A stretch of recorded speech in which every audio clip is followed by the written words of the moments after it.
Welcome to the Journey to Pentecost miniseries with Diana Romero, host of the Integrated Life podcast. Let's get into today's message and join the journey. Today, the greatest message of all time gets delivered to the disciples. In Luke 24:10-12, Luke shared the story. It was Mary Magdalene, Joanna, Mary the mother of James, and the other women with them who told these things to the apostles. And their words seemed to them like idle tales, and they did not believe them. When Mary Magdalene and the women who accompanied her to the tomb went to tell the disciples what had happened, that Jesus had risen, that Jesus was alive, the disciples did not believe them.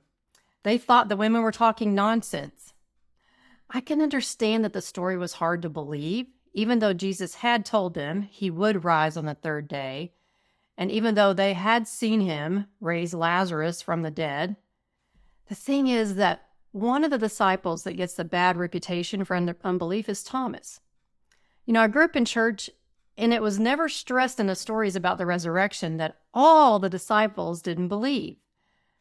But we did hear about doubting Thomas. However, it was just that Thomas missed the first reveal. Thomas wasn't there when Jesus revealed himself to the disciples. On the same day that he rose, he appeared to them. But Thomas had to wait 8 days to see Jesus. We learn about this in John 20:24-28. Now, Thomas, called the twin, one of the 12, was not with them when Jesus came. The other disciples therefore said to him, "We have seen the Lord." So he said to them, "Unless I see in his hands the prints of the nails, and put my finger into the prints of the nails, and put my hand into his side, I will not believe." And after 8 days, his disciples were inside, and Thomas was with them. And Jesus came, the doors being shut, and he stood in the midst of them. So he just appeared, and he said, "Peace to you."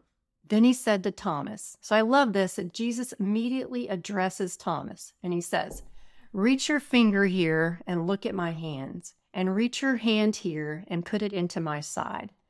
Do not be unbelieving, be believing." And Thomas answered him and said, "My Lord and my God." He knew at that moment that it was Jesus. The fact that unbelief affected all of Jesus's followers is in a way really comforting to me. This is because although I have been a Christian for most of my life, I still suffer from times of unbelief. One of those times was in 2022 when I had a cancer scare. I went in for my biopsy, and Jesus gave me just this amazing assurance that he was with me. It was just a very special time.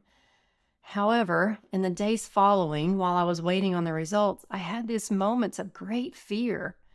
And I continued to ask him, just like the father who desired deliverance and healing for his son, and the stories in Mark 9:24.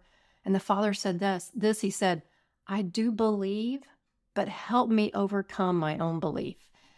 And I had to tell Jesus the same thing. I had to tell him throughout these days, help me overcome my unbelief. Now, thankfully, my biopsy was negative, and Jesus, he was faithful, and he is faithful. If you're struggling with unbelief today, ask him to help you with your unbelief. He will, just like he did for Thomas, just like he did for me. Thank you for joining the Journey to Pentecost miniseries. To join the community and connect with Diana, follow the links in the show notes. If you enjoyed this episode, be sure to subscribe to this podcast.